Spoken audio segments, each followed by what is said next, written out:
My dear student, আমি তোমাদের ABTA test paper করাচ্ছি উচ্চ মাধ্যমিকের প্রতিটা প্রশ্ন বাংলা এমসিকিউ এসএকিউ সাহিত্যিক ইতিহাস ব্যাকরণ সহ যা তুমি দেখলে বেশি নাম্বার পাবে, তোমার কোনো গল্প কবিতা কোনো কিছুতে অসুবিধা হবে না। অতএব চুপচাপ সাবস্ক্রাইব করে দেবো আর বন্ধু বান্ধবের মধ্যে শেয়ার করে দাও। ভিডিওগুলো দেখে নাও, 4-5 দেখে না পুরো মুখস্থ হয়ে যাবে। আর অত্যাধুনিক পদ্ধতি অবশ্যই তোমাকে সাহায্য করবে। দেখতে থাকো। আজ স্টার্ট করছি পৃষ্ঠা নম্বর 81। সাবস্ক্রাইব করে রাখবে অবশ্যই, কারণ তোমার জন্য ভিডিওগুলি উপকারী। মনে আঘাত পেলে মৃত্যুঞ্জয়ের কি হয় জানো? শরীরে তার প্রতিক্রিয়া হয়। পুনর্মা নিখিলকে অনুরোধ জানিয়েছিল কি জানো? উত্তর হচ্ছে মৃত্যুঞ্জয়ের খেয়াল রাখতে। খুব অদ্ভুত কথা। অদ্ভুত কথাটি কি জানো? বড় পিসিমার বিয়ে হয়নি। বড় পিসিমার বিয়ে হয়নি। বিজ্ঞ চৌকিদার পরামর্শ মানা হলো। চৌকিদার কি পরামর্শ দিয়েছিল জানো কি? বোরিংকে নদীতে ফেলে আসতে। রাত বাংলার শীতে বৃষ্টি ধারালো ভদ্রলোকেরা কি বলে? পৌষে বাতা। আর ছোট লোকেরা বলে ডাউর। রক্তের অক্ষর দেখিলাম। কি দেখলাম? আপনার রূপ। কে দেখছিল? রবীন্দ্রনাথ ঠাকুর। আপনার রূপ। নদীর জলে পাপড়ির মতো লাল। কেমন পাপড়ি জানো? মস্কা ফুলের পাপড়ির মতো লাল ছিল। মস্কা ফুলের পাপড়ির মতো লাল। দেখো, মস্কা ফুলের পাপড়ির মতো। তাই বলি গাছ তুলে না। তুই গাছ তুলে না কোথায় বসতে বলেছে? বাগানে। গাছ তুলে না কোথায় বসতে বলেছে? বাগানে। ছিন্ন ভিন্ন দেহ পাওয়া গেছে মেয়েটি। সে কি হয়েছিল? উত্তর হচ্ছে নিখোঁজ ছিল। সে কি হয়েছিল? নিখোঁজ ছিল। বাঙালিরা কাঁদুনে যায় বলেছিল কে জানো? বল্লভ ভাই প্যাটেল। বল্লভ ভাই। তারপর দেখো, রজনী বাবুর মতে অভিনেতা স্টেজ থেকে নামলে সে একজন কি হয়? অস্পৃশ্য ভার। অস্পৃশ্য ভার। হঠাৎ পেছন থেকে শোভাযাত্রীতে কি না হলে শোনা যায় কি জানো? চাল চাই কাপড় চাই, চাল চাই কাপড় চাই। তারপর দেখো, বক্তিয়ার সিনটা কোন নাটকের অংশ জানো? রিজিয়া নাটকের। কোন নাটকের? রিজিয়া। বহুরূপী তখন লাটে উঠবে। বহুরূপী কি জানো? একটি নাট্যগোষ্ঠী। বহুরূপী কি? একটি নাট্যগোষ্ঠী। দেখো, লাইভ বা এ ওয়ার্কিং শ্যাডো সংলাপটি কোথায় আছে জানো? অথেলো নাটক। অথেলো পড়তে জানেন আমার মজুরের প্রশ্ন। বাংলায় অনুবাদ কি করেছে জানো? শক্তি চট্টোপাধ্যায়। শক্তি চট্টোপাধ্যায়। বলি কান্দাকে মর্তটাকে ফ্রি দিয়েছিল কবার? 3 বার। কবার? 3 বার। রবীন্দ্রনাথ কাকে কলাভবনের আচার্য হিসেবে বসেছিল জানো কি? নন্দলাল বসু। কাকে? নন্দলাল বসু। সত্যজিৎ রায়ের পথের পাঁচালী সঙ্গীত পরিচালক কে ছিল? পণ্ডিত রবিশঙ্কর। পণ্ডিত রবিশঙ্কর। টপ্পা গানকে জনপ্রিয় কে করেছিল? রামনিধি গুপ্ত বা নিধিবাবু। রামনিধি গুপ্ত বা কি? নিধিবাবু। তুলনামূলক ভাষা বিজ্ঞানের সূত্রপাত কে করেছিল জানো কি? Sir William Jones. Sir William Jones. তুলনামূলক ভাষা বিজ্ঞানের সূত্রপাত কাকে? রূপ হলো ভাষার ক্ষুদ্রতম। রূপমূল কি? ভাষার ক্ষুদ্রতম অর্থপূর্ণ একক। রূপমূল কি? ভাষার ক্ষুদ্রতম অর্থপূর্ণ একক। এমসিকিউ শেষ। এবার চলে আসি এসএকিউ। সে রীতিমতো কাবু হবে। সে কাবু হয়ে পড়েছিল কেন? উত্তর হচ্ছে অনাহারে মৃত্যু দেখে। কি দেখে? অনাহারে মৃত্যু দেখে। কে? মৃত্যুঞ্জয়। তাই তো? তারপর দেখা গেল কি? হঠাৎ দেখা গেল অদ্ভুত দৃশ্য। অদ্ভুত দৃশ্য কি? চ্যাংদোলা আসছে। চ্যাংদোলা। চ্যাংদোলা আসছে কোথা থেকে? নদীর তীর থেকে চ্যাংদোলা বাজারে আসছে। বাজারে আসছে। বাজারে। তা হচ্ছে অদ্ভুত দৃশ্য। আমৃত্যু দুঃখের তপস্যা জীবন। জীবনকে দুঃখের তপস্যা বলেছে কেন? উত্তর হচ্ছে যতদিন আমরা বেঁচে থাকবো, আমরা বেঁচে থাকি ততদিন আমাদের দুঃখ ভোগ করতে হয়। আমাদের দুঃখ ভোগ করতে হয়। তাই কবিগুরু রবীন্দ্রনাথ ঠাকুরের মতে আমৃত্যু দুঃখের তপস্যা। তেমনি একটি তারা এখন আকাশে জ্বলছে। তারাটিকে দেখে কবি কি মনে হচ্ছে? উত্তর হচ্ছে গ্রামের গোধূলি নদীর মেয়ে। বাসর ঘরে গোধূলি নদী। বাসর ঘরে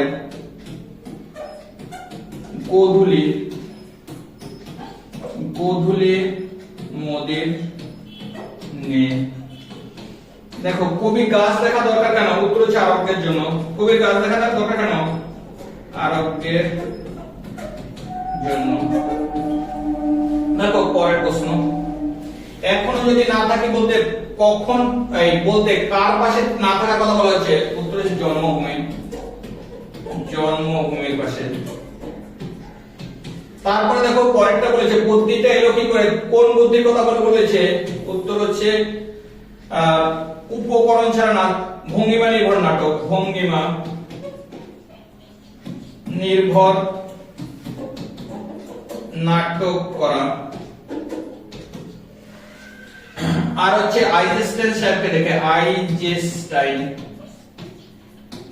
সাহেবের লেখা পড়ে, সাহেবের লেখা পড়ে।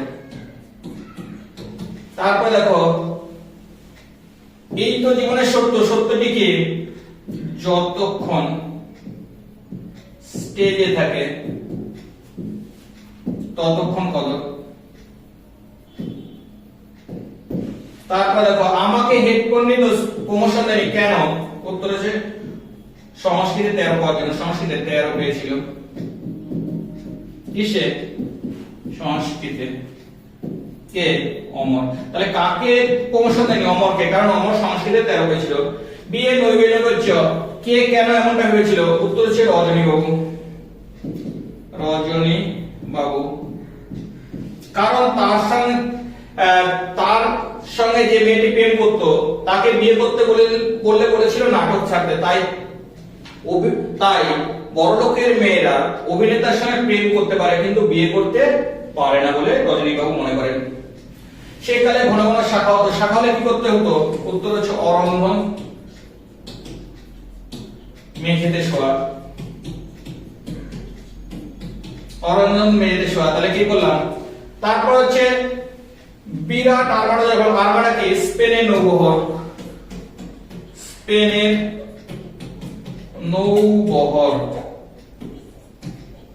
সঞ্জননী ব্যাকরণ কাকে বলে? যে ব্যাকরণে জানো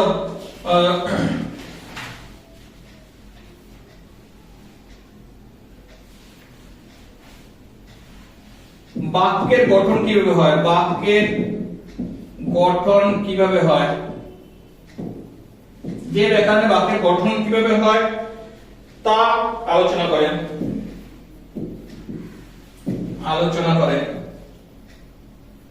তাকে সঞ্জীবনী ব্যাকরণ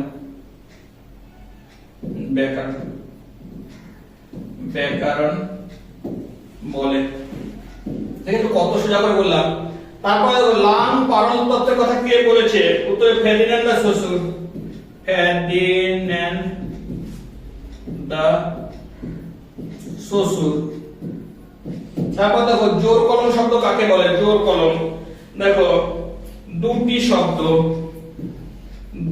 শব্দের অংশ জোর হয়ে একটি শব্দ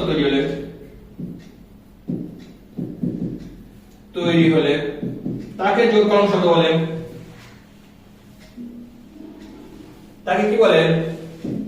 তাকে জোর কলম শব্দ বলে। যেমন ধোয়া যোগ কুয়াশা সমান সমান কুয়াশা। এই ছিল আজকের এই পেজের পুরো প্রশ্ন। একটু পরে পেয়ে যাবে আরেকটি পেজ। দেখতে থাকো, সাবস্ক্রাইব করে রাখো। তুমি লাভবান হবেই। পরবর্তী পেজ পাওয়ার জন্য অবশ্যই সাবস্ক্রাইব করে রাখো। একটু পরেই চলে যাবে তোমার কাছে।